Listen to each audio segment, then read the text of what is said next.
नमो विष्णुपदाय कृष्णप्रेष्ठाय भूतले श्रीमते भक्तिवेदांत स्वामिनिति नामिने नमस्ते सरस्वती देवे गौरवाणी प्रचारिणे निर्विशेष शून्यवादी पाश्चात्य देशतारिणे जय श्री कृष्ण चैतन्य प्रभु नित्यानंद श्री अद्वैत गदा शिवासादि गौर भक्त वृंद हरे Krishna Krishna Krishna Hare Hare Hare Ram Ram Ram Hare Hare Hare Krishna.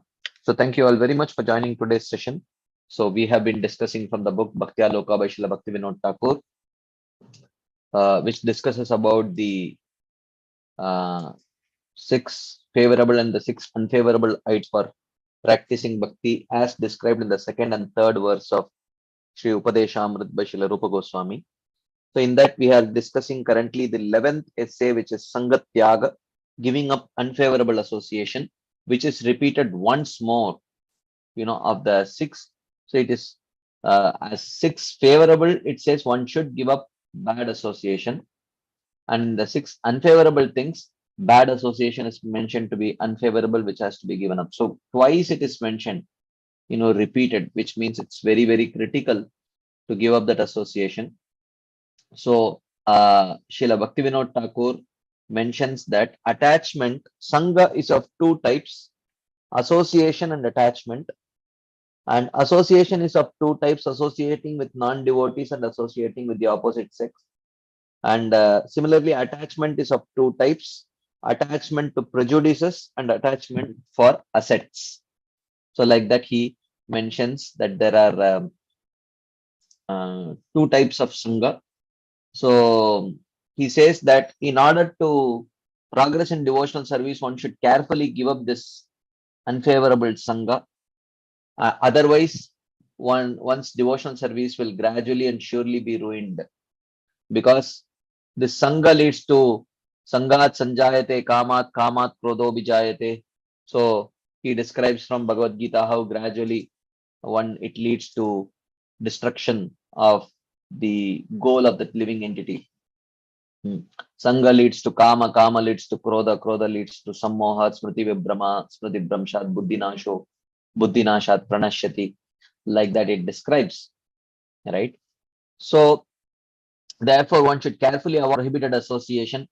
But if he does not avoid it, then gradually his attachment will increase. And the more his attachment increases, the more his faith will become weaker and weaker. So therefore, we should understand that the Sangha, when a living entity becomes conditioned, his unfavorable Sangha certainly pollutes that living entity. And but spiritual Sangha enhances one's devotional service. But mundane Sangha it deteriorates one's progress on the path of devotional service. So one has to diligently give up unfavorable Sangha. So what is this incompatible Sangha? He says we will discuss. As we saw, Sangha is of two types: association and attachment. So association means associating with non-devotees and associating with the opposite sex. So first he discusses associating with non-devotees. First he defines who is a non-devotee. So though whoever is not practicing pure devotional service, he is a non-devotee according to Srila Bhaktivinoda Thakur's definition. So he says, according to that definition, Gyanis are not subordinate to the Lord. So they are non-devotees, right? So, and he explains how the Gyani's endeavor, the Jnana Prayas, is incompatible to devotional service, and it is a symptom of lack of surrender to Krishna. So therefore, associating with them is not favorable, and one should certainly avoid their association. So the Gyanis and mundane scholars do not depend on the mercy of the Lord. So they try to achieve everything on the strength of their knowledge. So therefore they are non-devotees. Okay. And even though some Gyanis may accept devotional service, but they eventually discard it. So that indicates a lack of that mode of surrender. So therefore one should give up the association of Jnana, the Gyanis and their Sampradaya. Okay. So And then he mentions that also karmis are also non-devotees, or karma yogis are also non-devotees.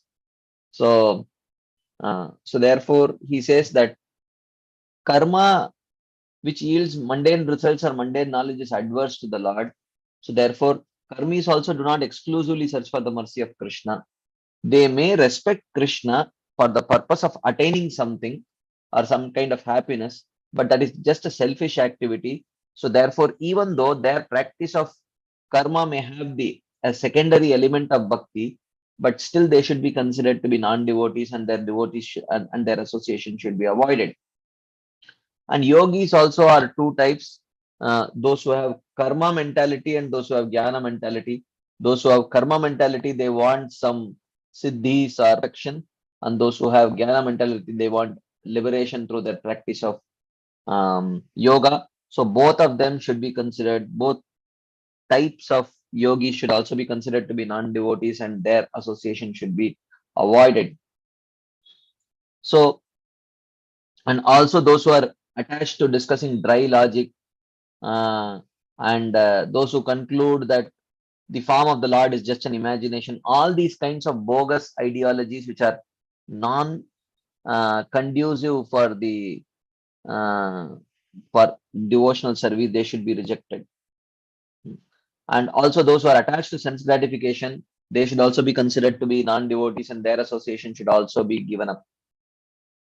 Okay. So if one gives up that kind of an association with non-devotees, then very quickly one's polluted intelligence will. So if one associates with these non-devotees, in very short time, one's intelligence will become polluted, and the heart will become overcome by these kind of propensities. So therefore, anyone who desires to attain pure devotional service, he should carefully give up the association of non-devotees. The second type of um, association is association with the opposite sex, women for men and men for women. So this is very detrimental.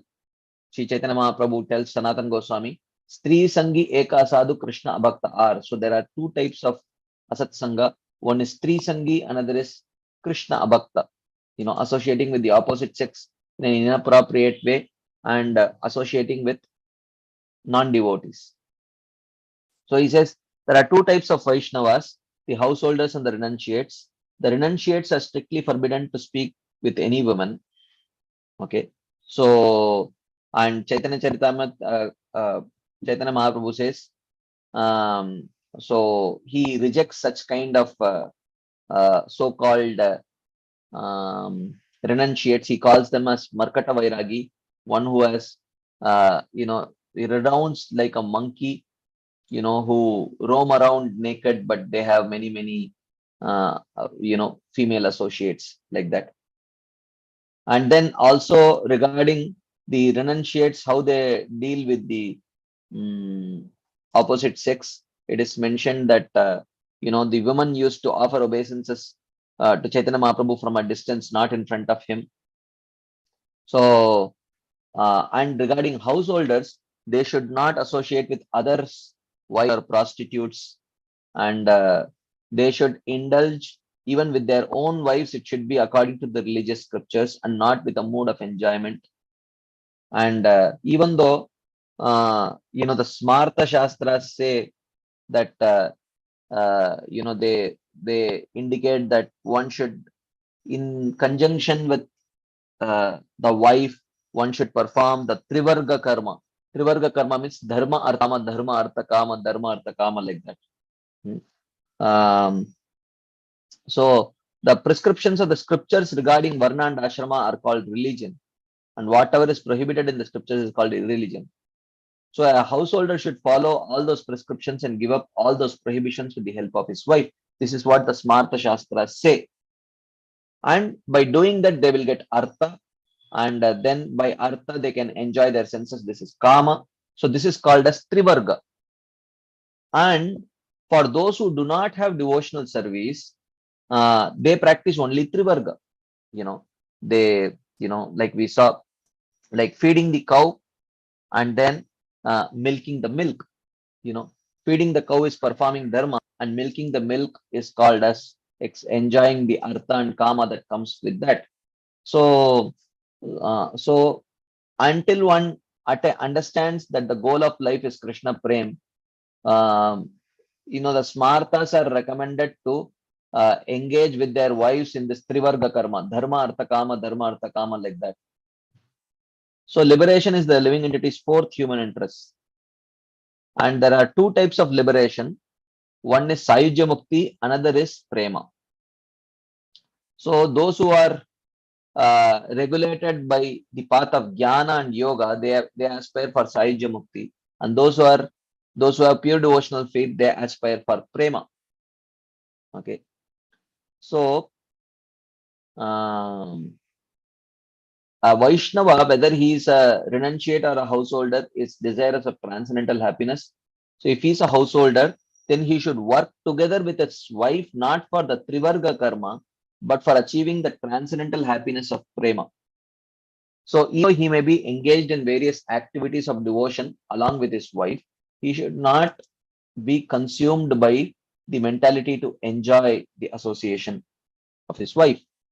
So in this way, even though he is in touch with his wife, but because the center is Krishna, he does not become contaminated. He should totally give up all kinds of illicit intimate speaking with women, and the uxorious mode of licit association with his wife. Both should be given up. And Sutta Goswami very clearly says that by practice of bhakti, even though some artha may come or some wealth may come, a householder Vaishnava should not consider that wealth to be the goal of his life.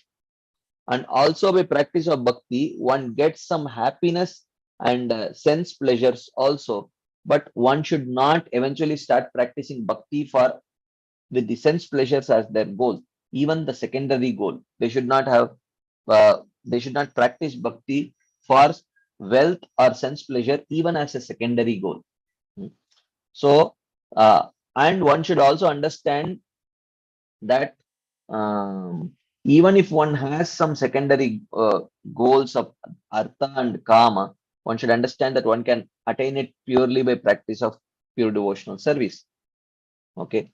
Therefore, with one pointed attention, even the householders should engage in Shravanam, Kirtanam, Vishmaranam only in the association of wives.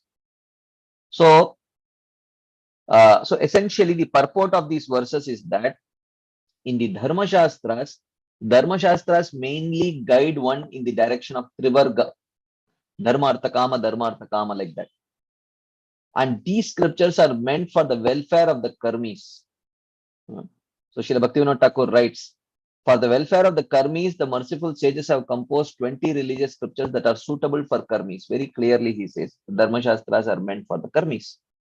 So in Srimad Bhagavatam it is said, Tavat karmani kurvita na nirvidyata yavata matkata shravanadavva shraddha yavan najayate.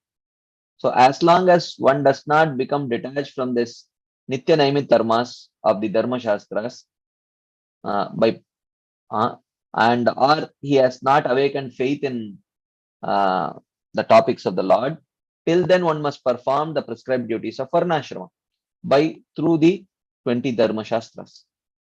So for the karmis mentioned by the Lord in this verse, Trivarga is the only prescribed occupation.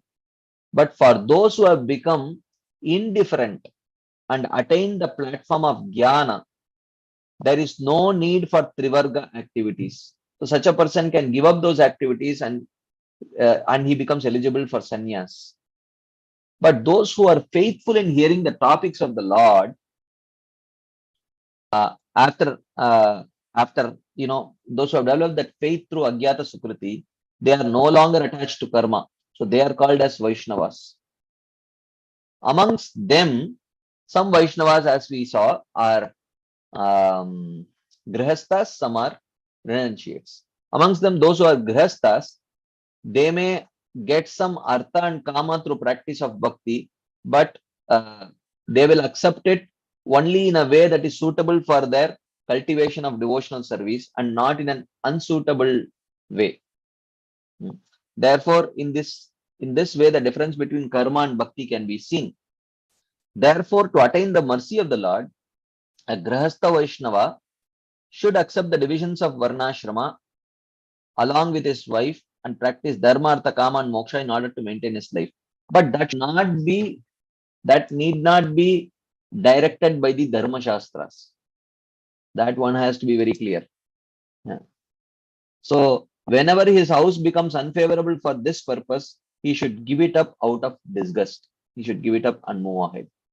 Okay. Thus, by properly performing the activities of Trivarga, the Grihastha Vaishnava's character becomes pure. Of course, which means, so here the word Varnashrama should be taken to indicate a kind of social system. Not literally that you start performing all the Nitya Karmas, Naimittika Karmas exactly according to the Dharma Shastras. It means accepting a social system and occupational duties like that. So with such pure characteristics, he should hear, chant, and remember the names, form, qualities, and pastimes of the Lord. And what should the wife do? The wife should also endeavor for spiritual perfection with the help of subordinate women like sister and daughter. Okay. So there is no scope for any illicit connection with women. So, so therefore, one should give up these two types of association in form of non-devotees and opposite sex. So this is the first part that we discussed. Two types of sangha. One is association, another is attachment. Association is of two types, associating with non-devotees, associating with the opposite sex. That we have seen. Now he comes to the second part, which is sangha in the form of attachment. And he said attachment is of two types, attachment for prejudice and attachment for assets. So he says, first, let me describe about attachment for prejudices. He says there are two types of prejudices, ancient prejudice and current prejudice. Okay. So he says that the conditioned living entity has been performing fruitive activities. So this prejudice for jnana and karma, if he comes to the path of bhakti, while due to prior practice of jnana or prior practice of karma, so he may carry over those value systems which are called as prejudice. So those prejudice are known as one's nature. Swabhavastu pravartate. So these are this is like ancient prejudice. So ancient prejudice comes in the form of karma, prejudice for karma and prejudice for jnana. Okay. So, and even so, one should give up those kind of prejudice. So even the person who comes from the path of jnana, he thinks jnani aham sukhi aham iti abhimanastena purusham nibadnanti. So he says, I am wise, I am happy. So by this pride, the living entity is bound by goodness. So people's association with karma and jnana is the result of attachment born from prejudices of one's nature that are produced from past karma and jnana. So if one has previously practiced the path of jnana, then they are similarly inspired to take association of those kind of personalities, and that is born out of ancient prejudice. Okay. So so from ancient prejudices, one develops association with karma and jnana or inclination for karma and jnana along with bhakti. One starts thinking that, oh, bhakti itself is not sufficient, I have to perform some karma and jnana also. So this kind of prejudice is born out of, this is ancient prejudice. Okay. So, and association with ancient prejudices is inevitable, because if you have had that in your previous life, then you carry it over to the state of to the platform of bhakti. So despite all attempts up to suicide, one cannot give up one's prejudices. Not that one should not, but it is very difficult to give up very easily. So And this is about ancient prejudices. Then he also talks about modern prejudices. He says the prejudices are attachments for good and bad attained in this life due to association are called modern prejudices. Okay. So, so therefore he says everyone in this world is under the control of these two kinds of prejudices. When a living entity is not bound by Maya, then by nature he is a servant of Krishna. But being bound by Maya, a living entity cannot give up ancient and modern wicked prejudices. At that time, ancient wicked prejudices become his second nature. So both kinds of prejudices are, so you have one category of people who are telling that Western, this Western kind of thing is all a prejudice, and this will kill our devotion.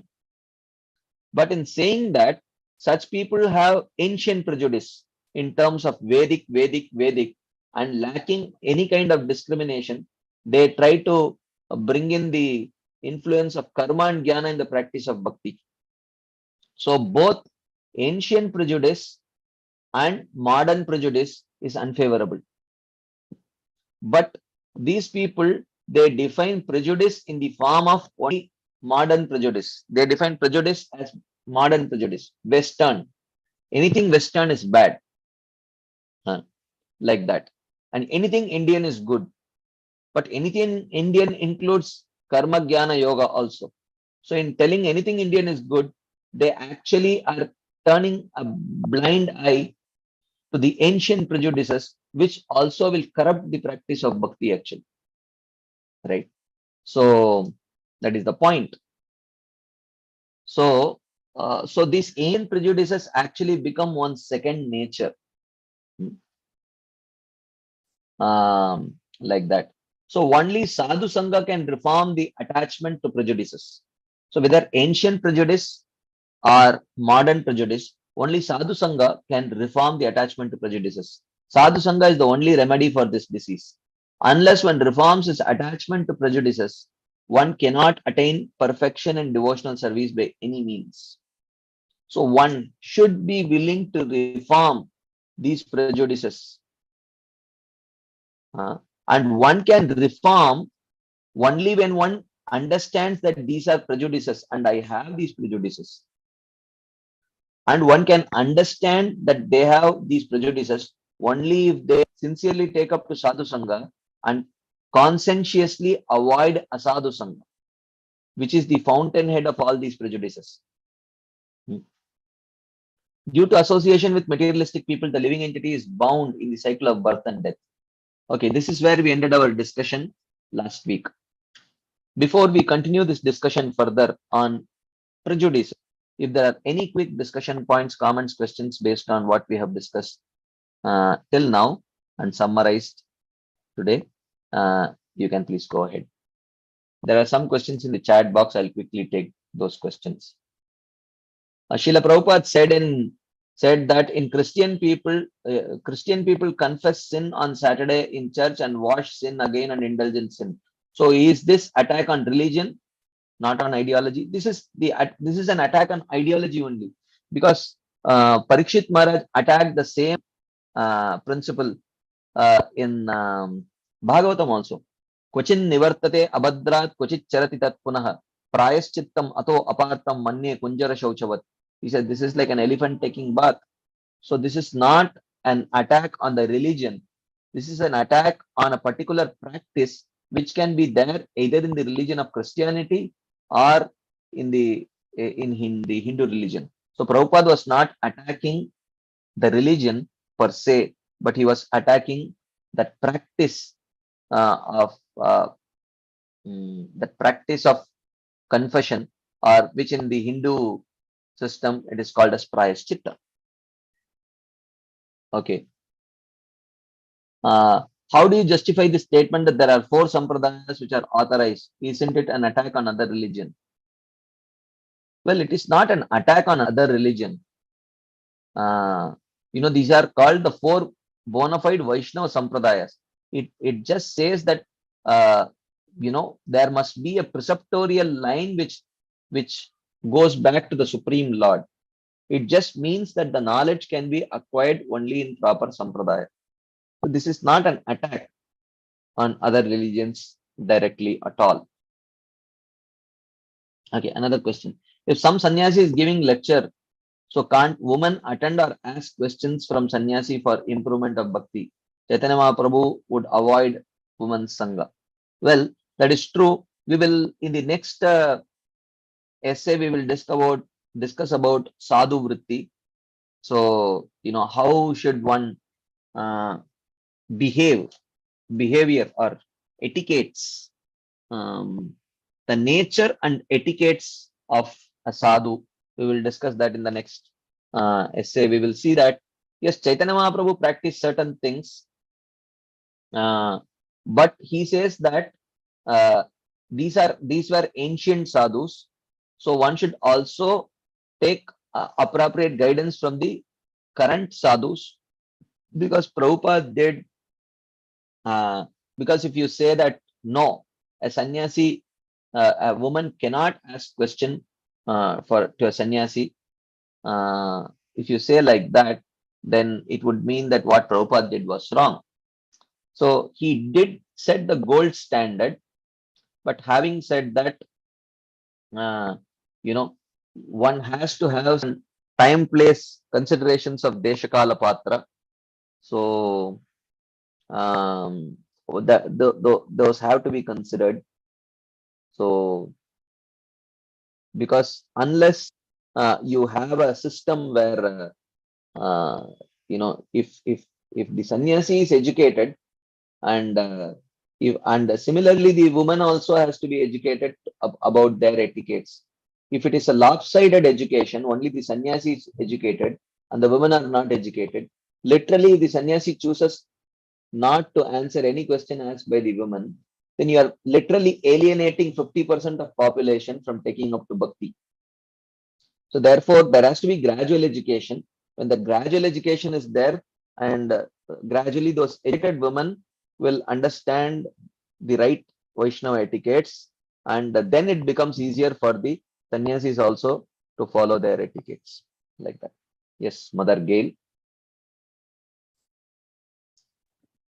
Hare Krishna Prabhu. Yes, Yes, I just needed clarification about this statement where you said something like bhakti should not be performed for a secondary goals or benefits. So when you make that statement, I was thinking of the example of, say, we go to work to support, our Krishna consciousness, we do a job. Mm-hmm. So that seemed like something that might fall into the secondary benefits, to work for that paycheck so that you can support your Krishna consciousness. But at the same time, so when I say secondary goal, I mean secondary goal means which is independent of the primary goal. So any goal which becomes subservient to the primary goal, that is, then you have just one goal. That is not considered to be a secondary goal. Yeah. Okay. So yeah, we are talking about secondary goal. When I say secondary goal, it means independent of the primary goal. So if the secondary goal if that goal is subservient to the primary goal, then it is not a secondary goal. Right. Thank you so much. Okay. Mohit Prabhu. जी हरे कृष्णा प्रभु जी, दंडवत प्रणाम. Can you hear me, Prabhu ji? Yes, I can hear you. Ji Prabhu ji, it is written that whenever devotee house become improper for service, means somebody's problem for wife side or husband side, he should leave it out disgust way. मतलब he should leave the house disgust something. Mm-hmm. So it was written. So what is the meaning of this statement, Prabhu ji? It means after we have sufficiently tried to fix the unfavorableness which may arise within the house, and after responsibly taking care of the responsibilities, like what Srila Prabhupada did. In Prabhupada's own house, it was unfavorable, but Prabhupada did get his daughters married and took care of those responsibilities and then left the house. So one should not like prematurely leave the house without taking care of the essential responsibilities and say that my house is unfavorable. So that does not mean that. So one should try as much as possible to take care of the minimum responsibilities nicely and try to make the house and the family members responsible and Krishna conscious. If that does not work, then after taking care of the essential responsibilities, then one can leave. But one can leave prematurely also without taking care of the responsibilities if one has come to the stage of bhava or prema, where one is uh, unable to uh, you know be to remain without performing the primary limbs of devotional service 20 hours a day. But for sadhakas, that is not a recommendation. For sadhakas, one should try one's best to make, if one has already accepted the householder life, they should try to make it as favorable as possible. If it, with all their endeavors, it does not become favorable, then at least one should take care of the essential responsibilities, uh, like financial and other such things. And then one can leave the house, but not without taking up the essential responsibilities. One cannot just run away like that. Anything else anyone would like to share as add before we move forward to today's discussion?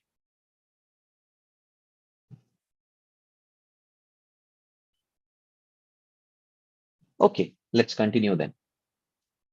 So we are discussing about the second type, which is Sangha in the form of attachment. So Sangha in the form of association, we have already discussed. Now we are going to discuss Sangha in the form of attachment. Even in that, we are discussing attachment in the form of prejudices. We have already discussed about ancient prejudices and modern prejudices. And we discussed that how only by Sadhu Sangha one can give up these prejudices. So here, Bhaktivinoda Thakur continues. Even if one unknowingly associates with a materialist, the result must come. And if one unknowingly associates with a real sadhu, he attains freedom from material association. So this is the rationale. Yeah. Unknowing association with a sadhu gives favorable result. Then definitely unknowing association with a materialist will also give that result, unfavorable result. Okay. So one should not say, oh, I did not know, so I should not be punished. No, you did not know when you associated with a sadhu also, but you got the credit. You did not protest. We are protesting now. So again in Srimad Bhagavatam, it says, Narodayati mam yogo na sankyam dharma evacha, na swadhyaya tapastyago neshtapurtam na dakshina, vratani yajñas chandamsi, tirtani niyama yamaha, yatavarundat sangaha sarva sangapaho himam. Krishna tells to Uddhava, oh Uddhava, only by associating with my pure devotees, one can destroy material attachment and attain me. One cannot attain me by Ashtanga Yoga, Sankhya, Dharma, etc., etc., etc. Okay. So one can only by associating with my pure devotees, one can destroy material attachment. Satsanga mukt sango hatum notsahate buddha kirtyamanam yasho yasya sakrit akarnya rochanam. Like that in the first canto also it is mentioned. Satsangad mukta dussango. So only by satsanga one can escape sangha. So association with prejudices is very dangerous. By affectionately associating with pure devotees of the Lord, one's association with prejudices in the form of karma and jnana destroyed. So there needs to be affectionate association. Means association with exchange of emotions. So there has to be emotional exchange with devotees. So the emotional satisfaction of the devotees should come from devotees. If that emotional satisfaction is fulfilled through someone else who is um, having these prejudice of karma, jnana, or the modern prejudices, then what happens? Then one gets attached to them. Then those prejudices start affecting. Okay. So by affectionately associating with pure devotees of the Lord, one's association with prejudices in the form of karma and jnana is destroyed. Due to this association with prejudices, a living entity's propensity for ignorance and passion becomes stronger. Whatever propensities for goodness, passion, and ignorance are seen in people's eating, sleeping, and sensual activities are all due to association with prejudices, ancient or modern. Karmis and Gyanis disrespect Vaishnavas only due to this attachment for prejudices. And therefore, when we associate with Karmis and Gyanis, we will also start disrespecting Vaishnavas. Because these Karmis and Gyanis, especially Gyanis and the so-called Vedic Karma Yogis, they look similar to Vaishnavas in terms of their, the Vedic practices and all that. But because they are not purely attached to the Supreme Lord, therefore there will certainly be certain differences. So when we associate with them and accept those differences as bona fide, then when we will see that the Vaishnavas don't possess it, then we will start disrespecting the Vaishnavas and criticizing the Vaishnavas. Until the attachment to prejudice is destroyed, the 10 offenses in chanting will not be uprooted. So this is a connection to the 10 offenses and the prejudices. So if we are attached to prejudices, then we cannot escape 10 offenses. For example, I'll give you an example. There is one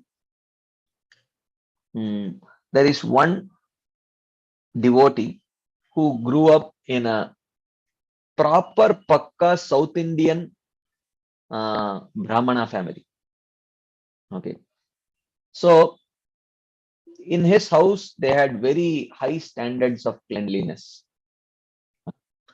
So once this devotee eventually became a brahmachari, and he got to serve a sannyasi, a very exalted Vaishnava, but who grew up in the Western country.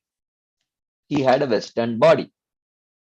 So even though he was very, very exalted, but he had certain idiosyncrasies which were Western, no doubt about. Okay, which is not exactly very detrimental to bhakti, but certainly it did not fit the cleanliness standards of this devotee who was South India Brahmana, who grew up in the South Indian Brahmana household. So during the Kumbh Mela, this brahmachari was assigned. This brahmachari was assigned to serve this sannyasi during Kumbh Mela, and day in and day out, when he was observing these idiosyncrasies, which were disturbing him a lot, and he realized that he was committing severe Vaishnava aparad, and he became scared actually, and he immediately found a replacement for that service, and he literally ran away from the Kumbh Mela and came back to his temple. So he was sharing this. So we may say that. So someone may say, "What's wrong? What is wrong? The brahmachari is right. If that sannyasi does not have the requisite standards of cleanness, that is wrong. That is wrong, no doubt about it. But what is a higher hierarchy?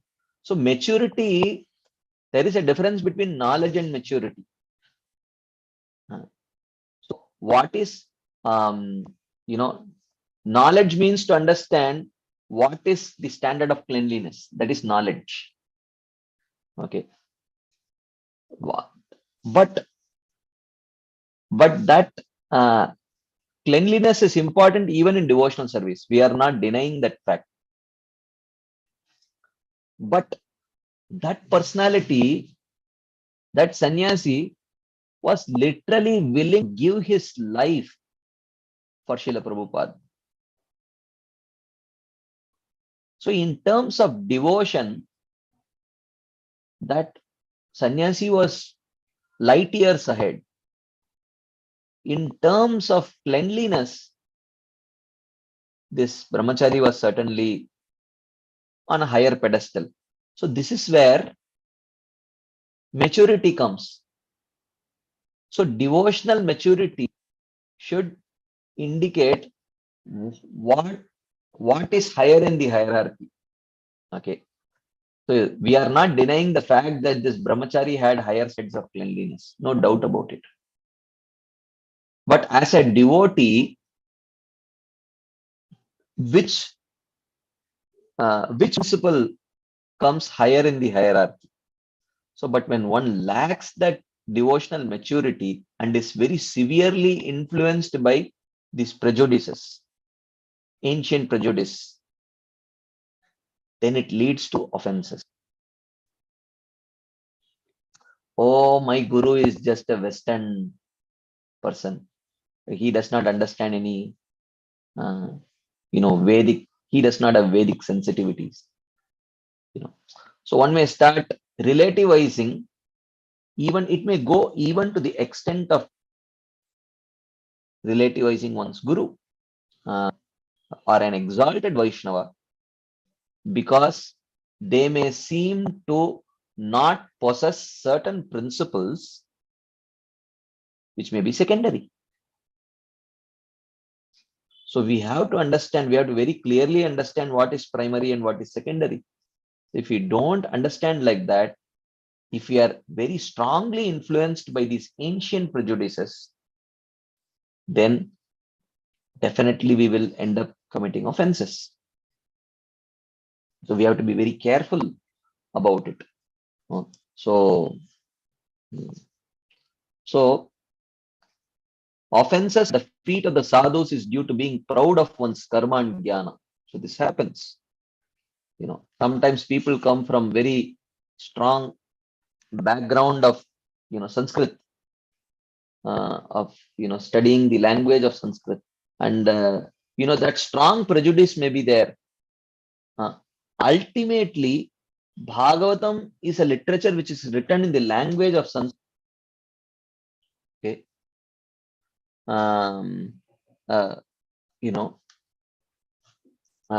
Is a literature which is written in the language of Sanskrit. So some people feel that only if you properly understand, know the language of Sanskrit, you can properly relish Srimad Bhagavatam.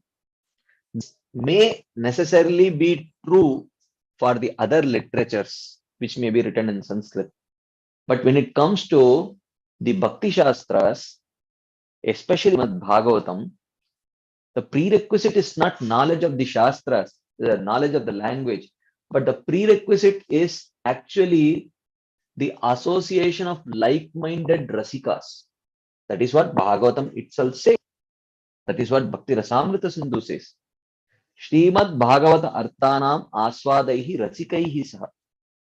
So one can get benefited from the literature of Srimad Bhagavatam by the association. But when the strong prejudice of language is there, such people say that, oh, you don't know Sanskrit, you cannot really understand Srimad Bhagavatam. You cannot properly understand the commentaries of the acharyas. You cannot relish it properly if you don't know the language. We are not telling that knowledge of the language is absolutely inconsequential, but you understand what is important. What is really important is a mood of surrender and service to Guru. Yasya deve parabhaktir yata deve tata guru tasyeva katito prakashante mahatmanah.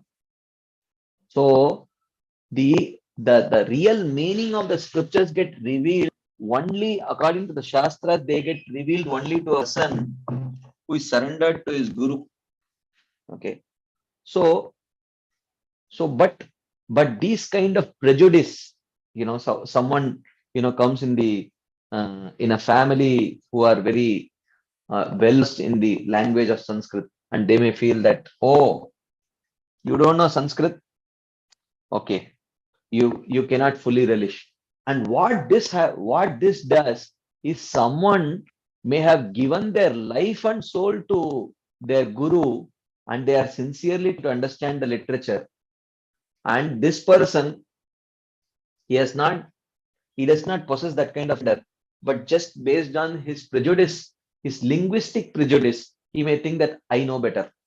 And this may extend to one's guru also. Oh, my guru does not know any Sanskrit. What can he understand Srimad Bhagavatam? So this kind of prejudice extends there. So these kind of ancient prejudice, whether it is linguistic or prejudice of karma jnana yoga, or even modern prejudices, they eventually lead to offenses. So the offense in chanting in the form of blaspheming devotee enters the heart of the non-devotee and takes a precedence there. So therefore, we have to be very careful. So especially prejudice in the form of attachment in the form of prejudice very quickly leads to offense mentality. So one has to be very careful to avoid this, actually. So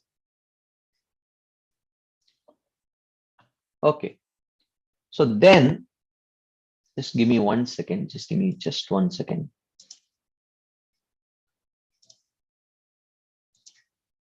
Okay. So then he says, worldly attachment is contrary to acceptance of Krishna's undisputed supremacy. Worldly attachment is contrary to acceptance of Krishna's undisputed supremacy, and it therefore does not allow for the unfortunate living entity to fully surrender to the Lord. Okay. So, thus, disobeying the spiritual master, blaspheming the Vedic literatures, interpreting the holy name, considering the chanting of the holy names as equal to the pious activities offered in the class, committing sinful activities while pretending to chant the holy name, aversion due to perceptions of eye and mind, selling the holy names to unfit persons, all these offenses against the holy name continue if one does not give up these kind of prejudices. So then he continues. In such a condition, how can one be benefited? Therefore, it is said, Asadbihi saha sangastu na kartavyah kadachana yasmat sarvartha hani syad adah patascha jayate. Therefore, one should never associate with materialistic persons, for by doing so, all of one's assets are lost and he falls from his position. It has been seen that many fortunate souls have given up attachment for prejudices by association of pure Vaishnavas. So this is very critical. Associating with pure Vaishnavas is very critical to give up these prejudices. So he says, from the scriptures, it is well known that by the association of Sri Narada Muni, the hunter Mrigari and Ratnakar or Valmiki attained auspiciousness. The foremost instruction of Sri Ramanacharya is this. What is the foremost instruction? If you cannot purify yourself by any endeavor whatsoever, then just go sit with the Vaishnavas and you will achieve all auspiciousness. This is very important. If you cannot purify yourself by any endeavor whatsoever, so this if is just not, the if is not suggesting that first try to purify yourself by endeavor. It means Actually, you cannot purify yourself by your own endeavor. So there, just go and sit with the Vaishnavas and you will achieve all auspiciousness. By observing the pure characteristics of a devotee, in a very short time, a person's mind is changed. His attachment for sense enjoyment decreases, and the seedling of bhakti sprouts in the heart. One even gradually develops a taste for the Vaishnava's food and behavior. We have seen how by associating with the Vaishnavas, people have given up many anarthas of taste, like taste for associating with women, thirst for wealth, desire for sense enjoyment and liberation, inclination for karma and jnana, eating meat and fish, drinking wine, smoking tobacco, and the desire to chew pan. By observing a Vaishnava's quality of not uselessly wasting time, many people have easily given up anarthas such as laziness, oversleep, useless talk, the urge of speech, etc. So how the only source of auspiciousness to any person is the association of Vaishnavas. Just by observing the Vaishnavas and staying with them, one can achieve all auspiciousness. He says, we have also seen that by associating with Vaishnavas for some time, someone's cheating propensity and desire for fame have been destroyed. And we have seen with our own eyes, Bhaktivinoda Thakur is saying, that by associating with Vaishnavas with a little affection, all other associations such as attachment for prejudices has been vanquished. There has to be affectionate association with exalted Vaishnavas. Then all these prejudices will vanish. Those who are attached to winning fights, those who are expert at gaining dominion, those who are eager to accumulate great wealth, all such types of people have attained devotional service by being purified by the association of Vaishnavas. But in the association of Vaishnavas, one should have that mood of serving. With that kind of association, all these kinds of prejudices one keeps. Even the hearts of persons who think that I will defeat the world by my arguments and attain supremacy, even they have been purified, pacified.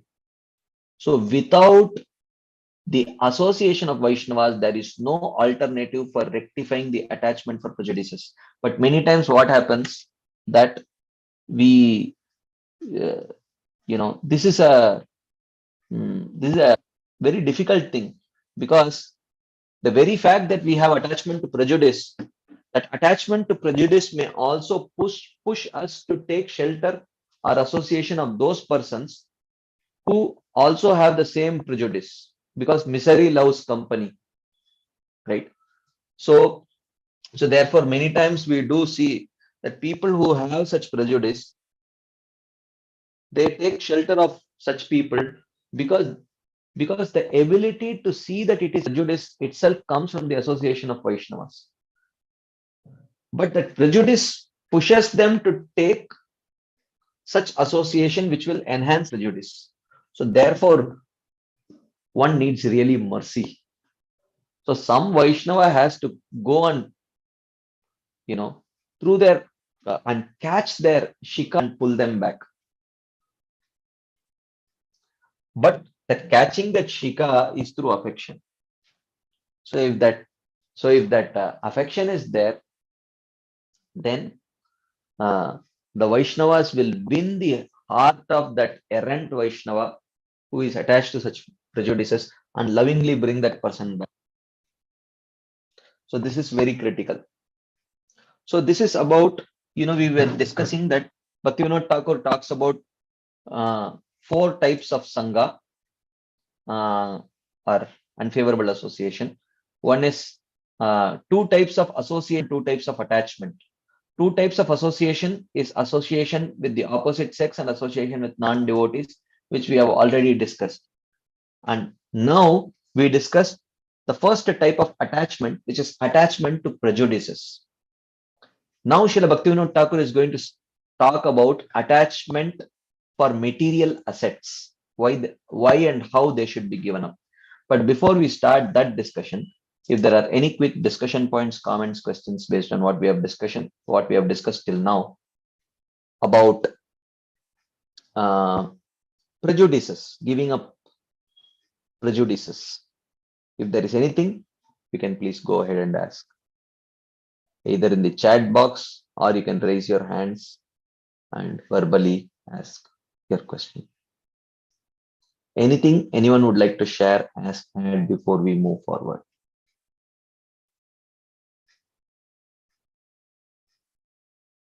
Okay, I see. Maithili Mataji, have you raised your hands or is that just a thumbs up?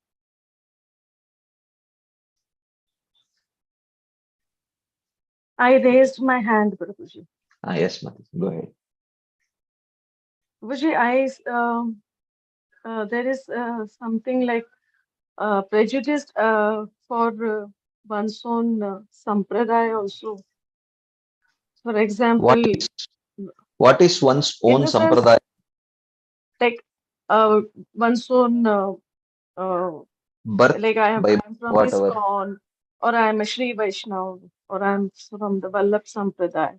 And like the just an instance I remembered when I had joined ISKCON and I had gone to Puri for the first time, I saw some one Gaudiya Math. So I just pointed out to a devotee, oh look, there is a Gaudiya Math here. So he said, yeah, but that's not ISKCON. So I said, isn't that the same philosophy? So he said, yeah, but that's not ISKCON. So that is, I found in retrospect, is that prejudiced, or Gaudiya? ISKCON is also one of the branches of the Gaudiya only, I mean, it follows the Gaudiya principles. So to belittle some other sampradaya or some sects to glorify one's own, is it a kind of prejudice, or it's a very bad prejudice. Pardon me? It is a very bad prejudice. And that kind of prejudice is mostly born out of one's own false ego. Okay.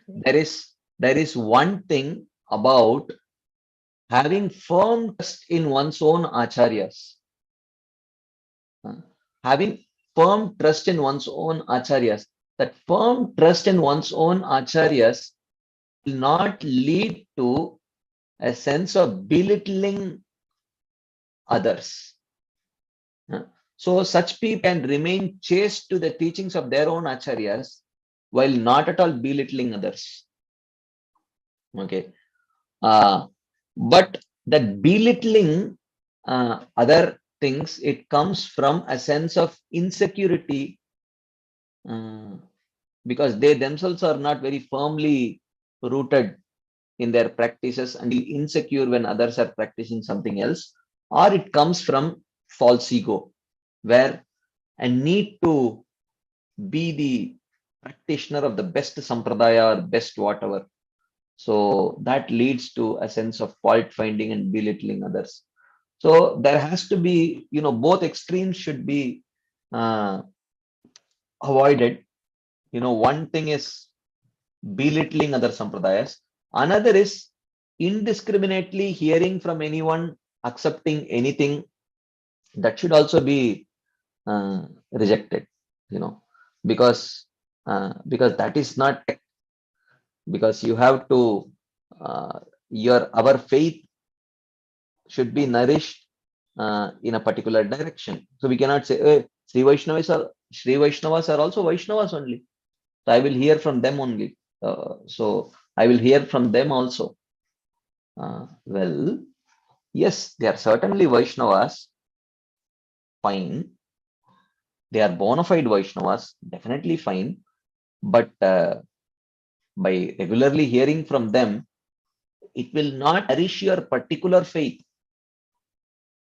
So while we worship them as being a very bona fide sampradaya, but when it comes to our own personal nourishment, we hear from our own acharyas and the parampara. So both extremes should be avoided, that, oh, everyone is a Vaishnava, we can hear from anywhere, and no. Only ISKCON is bona fide, everything else is bogus. That is also wrong. Both are, it's a kind of prejudice only. Is that okay, Mataji? Yeah, yeah. Thank you, Prabhu. Thank you. Anything else anyone would like to share? As there is a question in the chat box. What is actually the meaning of the word prejudice? Prejudice means a preconceived inclination towards a particular ideology. That is prejudice. Uh, a preconceived opinion. That is called a prejudice. Okay, if there are no further discussion points or comments or questions, then we will move forward to the next, the fourth type of Sangha, which is attachment to material assets. Yes, Radha Pramod Prabhu. So we can say prejudice means a strong attachment to one's ideas. Correct. I have certain understanding and I am so much attached to that idea. When there is an alternative is present and I am not willing to change. Yeah. Correct. Yeah, that is prejudice. Let's see the exact dictionary meaning of prejudice. So the dictionary says that prejudice means preconceived opinion that is not based on reason or actual experience. Okay. Preconceived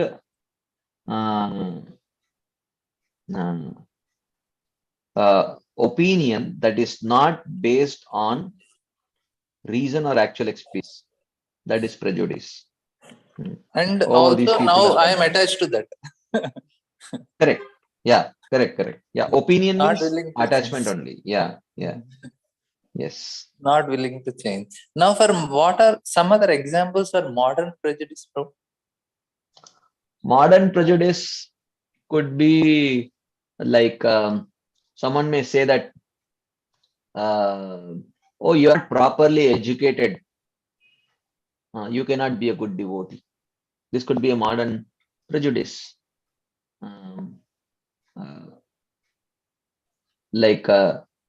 Or we may practice certain things. Like for example, we may practice certain things. We can say, bro, management. Management is compulsory. Without management, you cannot. Like now, so many things we have. We need electronic gadgets. See, for preaching, na, you have to use modern way of preaching, modern techniques of preaching, because these are audiences like that. For the gadgets, for the preaching style, for management, these all we can say as modern. Yes. These are definitely modern prejudices. You think, oh, you don't know how to make a PowerPoint. Oh, you preach. This is definitely a modern prejudice. You don't need a PowerPoint. You need a heart to preach. What will you do with your PowerPoint without a heart to preach? Okay. So these are like modern prejudice, you can say. Right? We want to be a little more like relevant, so we try to take some other ideas from contemporary modern talks and other things. Modern talks and modern psychologists and modern self-help promoters and all things. Gurus. Self-help gurus. So these are modern prejudices, you can say. Like that. Okay. So let's now move on to the fourth type of Sangha, which is attachment to material assets. Srila Bhaktivinoda Thakur says that one should carefully give up attachment for material assets. People in general have spontaneous attachment for house, household paraphernalia, clothes, ornaments, wealth, wife and children's health, their own health, eatables, trees and animals. Some people are also so addicted to smoking, chewing pan, eating fish and meat and drinking alcohol that their practice of spiritual life is obstructed. Many people do not respect the Lord's remnants out of great attachment to eating things like fish.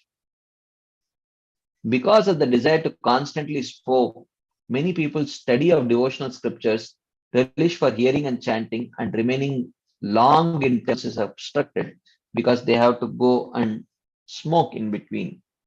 So you can also add checking WhatsApp messages and other such things, social media things, that you can also add this, So therefore, people cannot relish uh, hearing and chanting and remaining long in temples. That is not possible.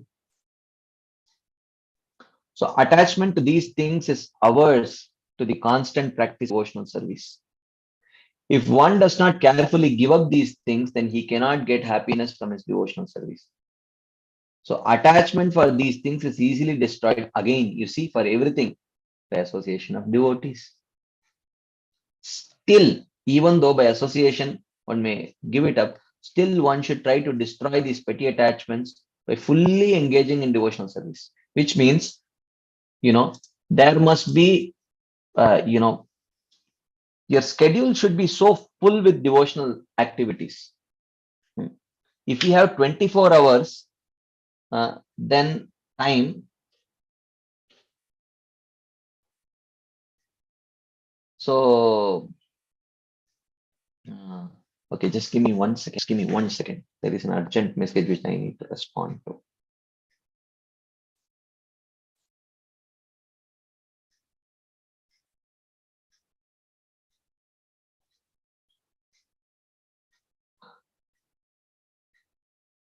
So, yeah, I'm sorry. So he says that still one should try to destroy these petty attachments by fully engaging in devotionals.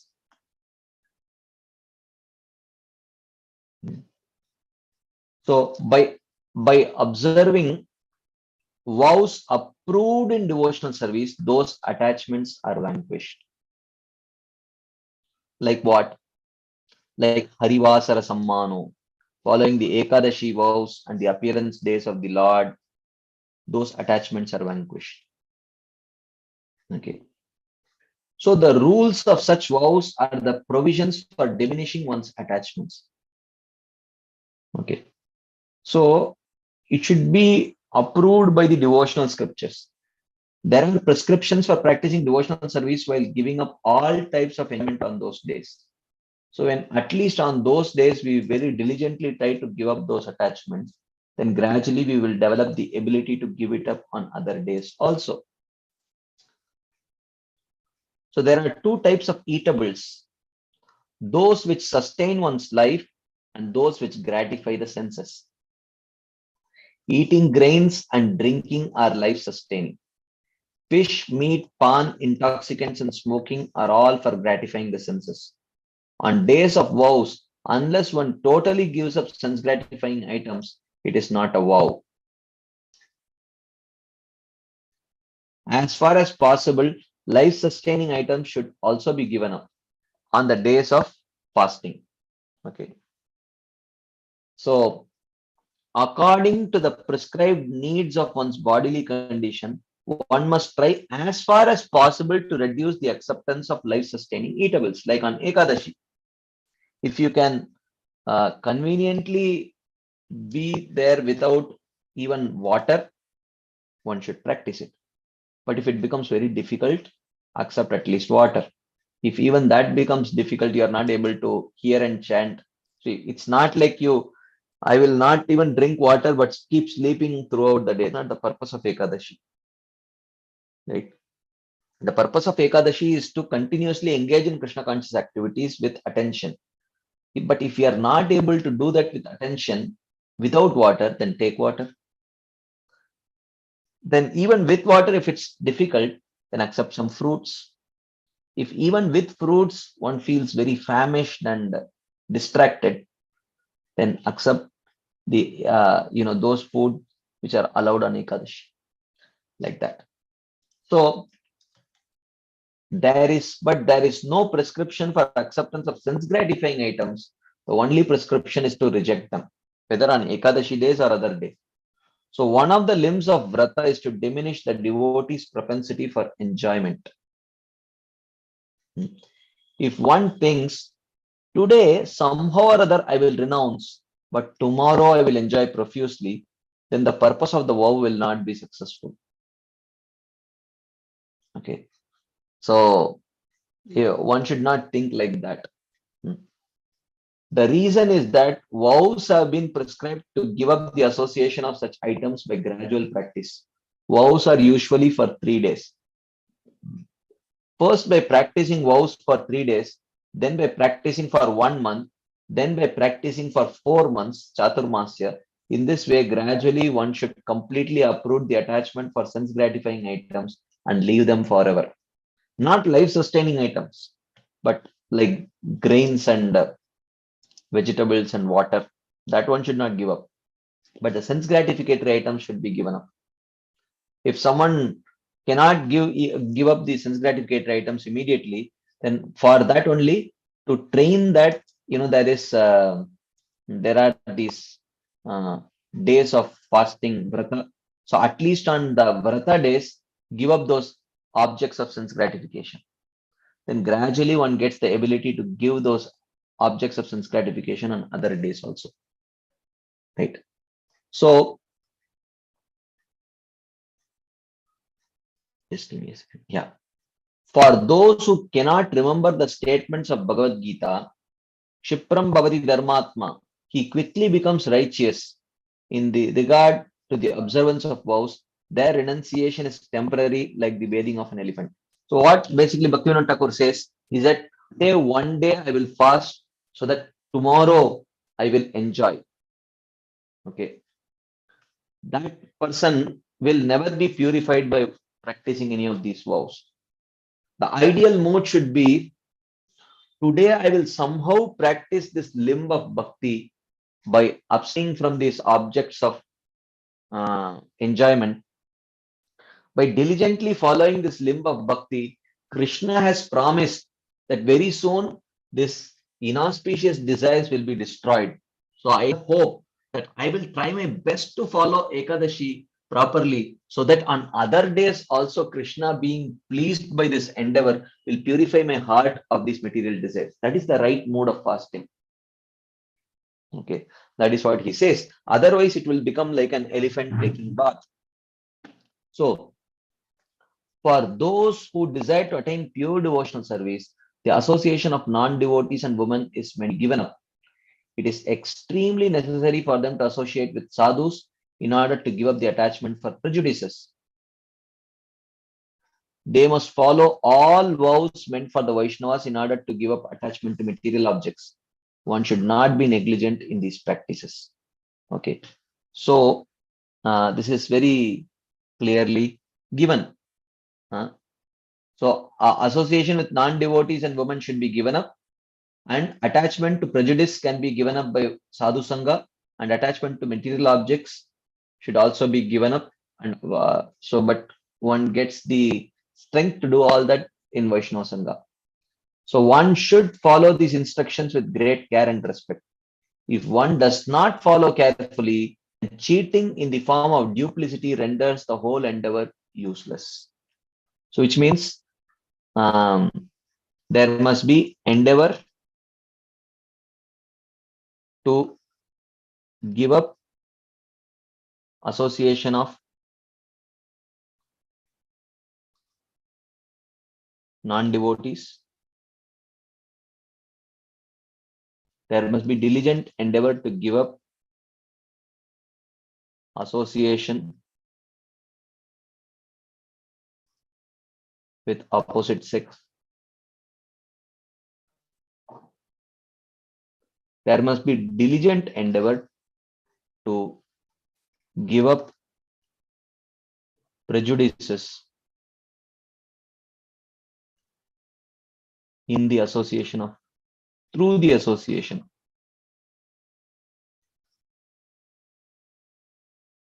of Vaishnavas. And there must be a diligent endeavor to give up attachment to material objects, objects of gratification, by following devotional vratas. Okay. So for those who do not have respect in this regard, attaining devotion to Sri Hari becomes very rare even after hearing for many births.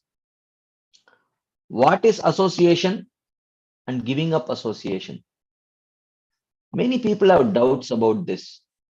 Doubts may be there because if just by coming close to a materialist or material object is considered associating with them, then there is no way to give up this association. So if you say association means to come in touch, if that is the definition of association, no one can ever give up material association because that is impossible. As long as the material body is there, how can one give up the proximity of these things? It is not possible. How can a Grihastha give up his family members? One cannot give up the association of deceitful persons, even if they are renunciates. One will have to come across materialists in one's life, whether one is a Grihastha or a renunciate. Therefore, the limit for giving up the association of materialists is prescribed in Sri Upadeshamrita as follows. What is the limit? Can someone guess what is Bhaktivinoda Thakur going to write now? Where does Upadeshamrita say that what is that limit? What defines Sangha? What does Upadeshamrita say according to Srila Bhaktivinoda Thakur? Yes. Dadati pratigrinnati guhyamakyati prichati. The 6 exchanges. Where the 6 exchanges is there, that is what is Sangha.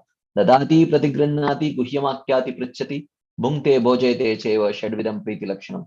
Offering gifts in charity, accepting charitable gifts, revealing one's mind in confidence, inquiring confidentially, accepting prasadam and offering prasadam are the 6 symptoms of love shared by one devotee and another. O sadhakas, one must accept proximity with both bad and good people as one passes his life. This equally applies to householders and renunciates. Proximity must be there. Nevertheless, one should not engage in bad association. Giving in charity, accepting charity, revealing one's mind, hearing one's mind, accepting foods and giving foods, if done with love, these are called Sangha or association. Both good and bad. If the 6 exchanges are not there, even in the association of devotees, it is not Sangha. And that kind of Sangha will not influence the heart. But if these 6 kinds of exchanges are there with non-devotees, then it is Sangha and it will influence the heart. So, giving some foodstuffs to a hungry person and accepting some charity from a pious man is done out of duty, not out of love. This is a very important principle. Suddenly, please don't stop giving money to beggars or giving in charity to such people. He says, giving some foodstuffs to a hungry person and accepting some charity from a pious man is done out of duty, not out of love. Even if they are materialists, this type of engagement is not considered association. But if they are pure devotees, then such activities are performed out of love. When acts are performed out of love, then it is association. Therefore, giving charity to pure Vaishnavas and accepting items or wealth from them becomes satsanga. Giving charity to a materialist or accepting charity from one, if done out of love, becomes asatsanga. When a materialist approaches you, whatever is required to be done should be done only out of duty. One should not speak confidentially with the materialist. So this is very clear, clarification that Srila Bhaktivinoda Thakur is giving here. Generally, there is some love involved in confidential speaking, therefore it is association. While meeting a materialistic friend, so someone may say, oh, what do I do when I meet my college friend? What should I do? He says, one should then speak only what is extremely necessary. At that time, it is better not to exhibit heartfelt love. But if that friend is a proper Vaishnava, then one should accept his association by speaking to him with love. But of course, we should also see non-devotees as potential devotees. So therefore, even though we may not express love in terms of affectionate dependence, but one can certainly show passion. Ishware prema tadadineshu maitri balisheshu kripa. So therefore, when we are meeting our friends, we should have in mind, let me, Krishna, please inspire me to do something so that he can also become attracted to Krishna consciousness. So that kind of manifestation of love is good, but not in terms of a mutual emotional dependence on them or with them. So this type of behavior with relatives and friends creates no hostility. It creates no hostility, and at the same time, it does not create that emotional dependence also on them. So there is no association in ordinary talk. One should behave with ordinary people as one externally behaves with a stranger while buying something in the market. The same dealings with pure devotees of the Lord should be done out of love. If one is obliged to feed hungry people, needy people, and teachers, he should do so as a host dutifully cares for his guests. There is no need to exhibit love. There is a difference between concern, dutiful concern, and love. Okay. Care for them, but not out of love, but out of duty. One can do that out of compassion also, as a means of helping them accumulate some sukriti. One should feed pure Vaishnavas with love, and when required, accept the remnants given by them with love. If one can behave in this way while giving in charity, accepting charity, speaking confidentially, hearing confidentially, feeding and accepting food with one's wife, children, servants, maid servants, strangers, and whoever else one meets, there will be no unholy association, only good association. There is no hope of achieving devotion to Krishna until one gives up unholy association in this way. A renunciate Vaishnava should accept whatever alms he receives by Madhukari or begging at the house of an honest householder with the above mentioned consideration.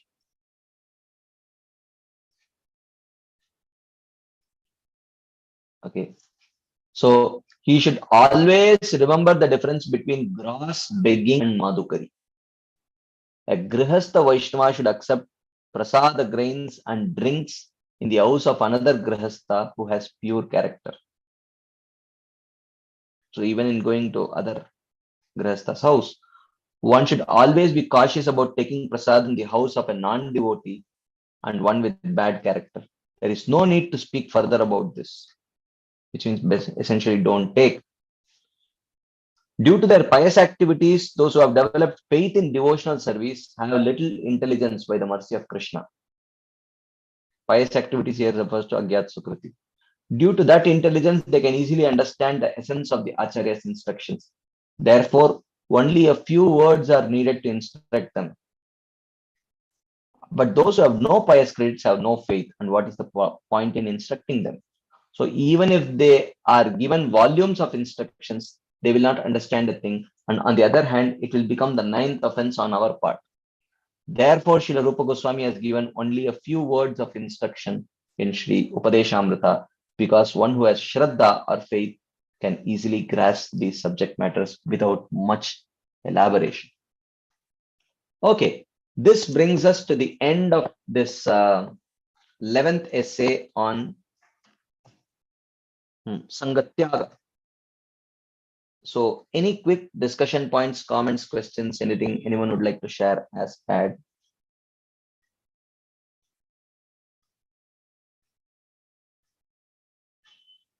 Any questions, any comments, anything? Something in the chat box. Okay. In showing compassion, we might have to accept some food from them. Yeah, we can accept, but we don't have to eat them. We can, there are ways of sort of avoiding it. You can say, I'm fasting today. Or many times I honestly tell, I'm extremely sorry, I do not accept food from outside. That is, initially they may feel little hurt, but when they see that you are very sincere and strict about it, then they start appreciating over a period of time. So, but if we are sometimes accepting, sometimes not accepting, then if that kind of a uh, behavior is seen, inconsistent behavior, then they may see it as our own weakness, as a weakness in our side. Yes, Hari Prasad, bro. Hare Krishna, Prabhuji. Yes, bro. Prabhuji, this is general case with many temples, I think. That generally devotees go to preach the upper class, the some VIPs, some politicians, where we want to cultivate so that they can help in our temple projects. So that way they do. So in doing that, we may have to do some things which are not. I mean, like just like they offer something, if you don't accept in front of them also, it looks like a very big offense to them. So Yeah, you can very clearly tell them, communicate to them, I can accept fruits and milk. So I can accept fruits and milk.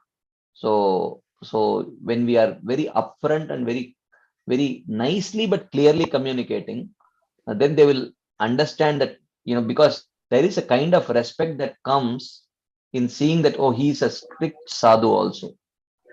So, but they may feel somewhat good when you accept their food, but then there is a kind of appreciation that comes in seeing your strictness also. So, so therefore, like I will give you an example. This is true even with devotees. Like even with devotees, in Mumbai, there is a devotee dentist, very senior devotee, is a counselor. So one of the senior devotees, he went to his clinic uh, for fixing his teeth. There was some teeth problem. So he went there. So he very nicely served that brahmachari, and then he offered him a watch. So the brahmachari declined. He forced. Brahmachari declined. I don't need a watch, or maybe I already have a watch. I don't need it. Prabhuji, please don't give it.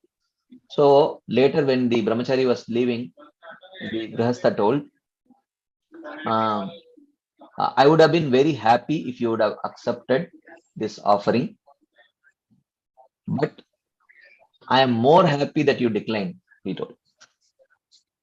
So when he offered that watch, he was certainly not offering it to the brahmachari for testing him. That was not the mood, so that later he could criticize. And genuinely he felt that if he had accepted, he would have been happy. But then when he saw that he declined, so sometimes, so this kind of appreciation also comes. So when you are upfront telling very clearly that I don't eat outside, so rather than telling you are not a devotee, I will not eat from your hands, you can tell I don't eat outside, I eat only in temple. So when you clearly tell, and then tell them, and you are not essentially shutting the doors, you can tell, you can give me milk or fruits, I will very happily take, and then you can take it in front of me, offering it to Krishna mentally. then just addition to this, this is the this we can speak while we are leading the let's say a preaching, but or maybe in senior role, but generally we go with some senior devotees and Oh, they accept. that's a whole different topic that cannot be discussed here. So yeah, this is a question of so this is a whole different problem. This is not a problem which is within the scope of what we are discussing right now. So that needs to be separately discussed. Okay. One more thing that So I see some strict devotees, even they don't eat, I mean, brahmacharis I can see, and sannyasis also, they even don't eat prasad when it's cooked by a woman. Uh, uh, I mean, does this kind of standard uh, help in any way? Because I see how come the standard will help in following Krishna consciousness? Because what makes difference when you cook when it is eaten by cooked by a woman and when it is cooked by any other devotee? I don't know. I just want to know because when I see this, Well, I feel it. I cannot comment on the act, but I don't, because I don't know the consciousness based on which they accept or reject. I cannot tell whether it is favorable for Krishna consciousness or not. So, so I will choose not to comment on this because there is insufficient data about the rationale behind the acceptance or rejection. So whether it is favorable for Krishna consciousness or not, it depends on the intent. So some people may just want to show off that I see how strict I am. I don't eat food touched by women. So if that is the mood with which, because of which they are rejecting, then it is unfavorable. Some people may do it for loka sangraha purposes, that they may internally offer prostrated obeisances to that woman Vaishnavi and say, please don't, mentally they may offer apologies, but just to set the right example, I am doing, but they have absolutely no ill motives or, a kind of desire for pujala, pratishtha, etc. But just that I wish to um, maintain particular standards. So I am just giving examples. So sometimes people, so if they have a pure motive, then it is favorable. If they have an impure motive, it is unfavorable. So therefore, I cannot exactly say, yeah, like people may accept food cooked by woman because it is very deliciously cooked also. So in that way, you cannot say whether accepting food or rejecting food is good for the Krishna consciousness. Based on with what mood they're accepting or rejecting, that's what decides. I mean, here is the my I just want to know that only that ideologies. Now this is not ideology you're telling me. According to this description, this is not a kind of ideology they had kept in their mind. Oh, I will not touch. Yeah, we have to see what is the source of this ideology. Like say, I will give you an example, for example, that they may have had some problem with controlling their urges. Okay. So then, so someone would have told, Prabhuji, you are preaching to the congregation and very frequently you are eating at homes, food cooked by Matajis. So that can sometimes increase your agitation. So maybe you can cut down on that. Okay. So he understands. Fine. So here, even though this is an ideology, but this is a bona fide ideology. So for that reason, not that he has anything against women, or he thinks that he's a very pakka sadhu and all those things, but just for practical purposes, he's struggling with certain things. In order to subdue that, it's a practice which was suggested, so he's practicing it. So I think I don't see anything wrong with this thing. It's not like necessarily an unfavorable ideology, but this would become an unfavorable ideology if these kind of ideologies creep in through some non-devotional shastras, or like outside shastras or dharma shastras, like that. Through that, if these ideologies creep in, so then that's a problem. But otherwise, I gave you an example of how this act can have a bona fide motive also. So so I cannot, that's why I'm telling, I cannot tell for sure. Okay. So Prabhuji, one more doubt that there is mention that we have to slowly give up the material association, material assets especially assets. What are for this Attachment to assets. attachment to assets? Now there are some attachments which I had developed so that to put myself only that let's say I feel any bored, I hear kirtans of a Western style kirtans of yeah, I look forward for externals only, not the internal holy name. I don't think in that way, but so I have this kind of attachment. Are these considered attachments, or they are considered as a stepping stone for the future? Uh, this description which is mentioned here is speaking about that only. That also. You mean when you get attached to the material aspect of a spiritual activity, like that? Yes. Yeah. Yes, perfect. Like oh, sung in very nice tune, like that. Melodies. If a melodious tune, like that. Well, that is, I would say, it is natural. It is natural that in the that when the anarthas are still there, our attraction to particular limbs of devotional service will also be based on our prior material attachments. Like if you grew up hearing classical Indian music, then kirtans and bhajans in classical Indian tunes will attract you more. But at least, that is actually at least pulling you towards hearing the holy name, chanting the holy name. And gradually by purification, that kind of attachment will also go away. But it is not completely unfavorable, but at the same time, understand that my appreciation for the kirtan should grow beyond the appreciation of the tune and come to the platform of appreciating the holy name. So one should internally have this very clear, but at the same time, if you like a particular tune, you don't have to necessarily stop hearing the holy name.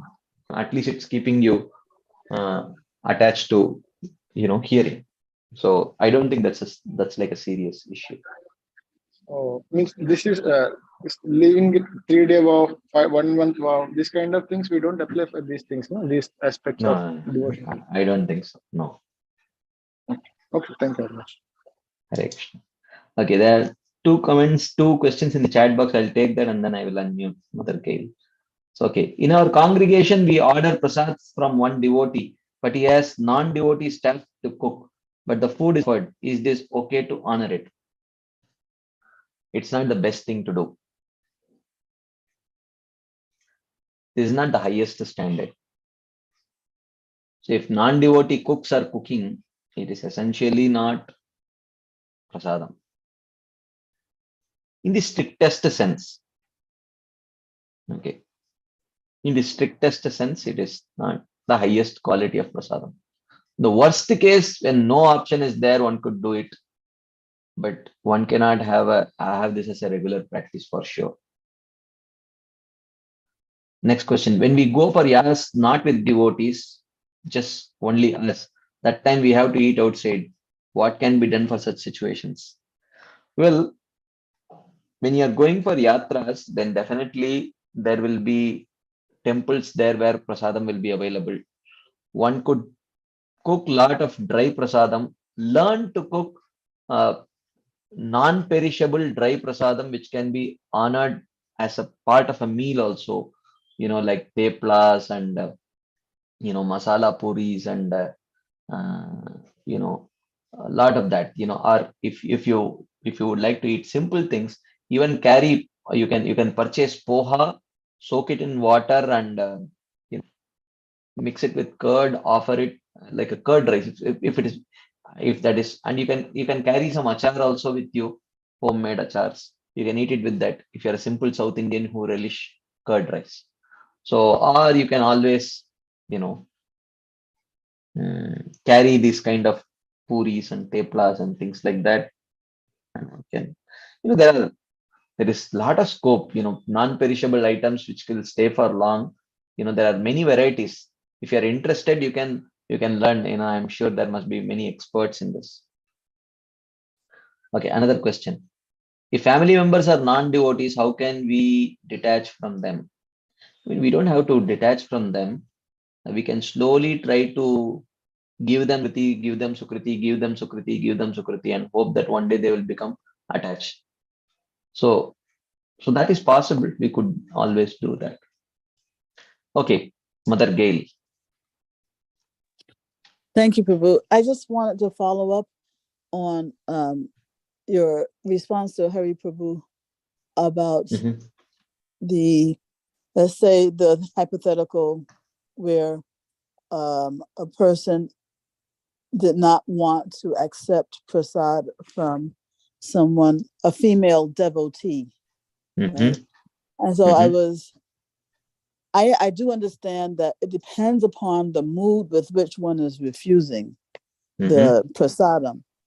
But then Mhm. I was a little surprised to hear you say that for someone who is having problems, you know, being agitated by the opposite sex, Mhm. it might be a bona fide standard.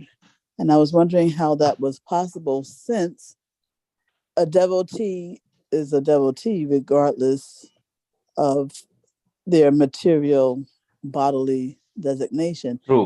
I mean, say there isn't, female prasad versus male prasad. So I was just trying True. to True. understand what you meant there. Oh, the point is that uh, mm, there is a. I didn't clarify the context completely. Like, say, for example, if the if the person, if some Mataji who is cooking for that person, if that Mataji may have some attachment towards that male devotee, and through that food, that consciousness permeates also. So Uh-huh. it's so therefore, but you do not know who is attached to you. That may just be an internal feeling that someone may have. So if they have that mode and they are cooking for you, then that attachment may permeate into the food also, and you may end up eating it. Not that anyone who eats food cooked by Matajis, they will be troubled by lust. I don't mean that. I didn't mean in that way. But the point is, if you are agitated, maybe this could be a possible reason. So maybe you could try avoiding that. So that kind of a suggestion, rather than, oh, you are eating food cooked by Matajis, you will become troubled by lust. Not in that way. But if someone who is cooking for you, belonging to the opposite sex, is probably has such feelings of attraction, and then that consciousness may permeate into the food, and when you eat that food, one may get affected by that. So in that sense, I meant not necessarily that anyone who eats food cooked by the opposite sex will be troubled. Not in that way. Okay, that makes sense. But I just also would like to add that, therefore, you know, if a Mataji is feeling that, some male has the hots for her, she might want to avoid eating, you know, Food cooked by him. yeah, or the male gender in general also. If she is Definitely. having problems Yeah, with yeah. agitation, Quite possible. Definitely. Yeah, why not? Definitely. That's true. Okay, cool. Thank you. Yeah, and certainly not chau- male chauvinist marriage, definitely. So It- this equally applies to both yeah, genders, you know. yeah. Yeah. So like in temples generally, in big temples, the cooks are generally males, and you know, so the opposite may also happen, or yeah, whatever. So yeah, this is not just a male thing. This is for both males and females. Yeah. Okay, so thank you all very much for your patient listening, enthusiastic participation. So I don't wish to start the last essay with just about 12 minutes remaining. So you can all go to bed a little early and catch up with some much needed sleep so that you can wake up early tomorrow and chant the holy names nicely. So thank you all very much. Srila Prabhupada ki jai, Srila Bhakti Vinod Thakur Pad ki jai, Shri Bhakti Aloka ki jai. Hare Krishna. Thank you very much.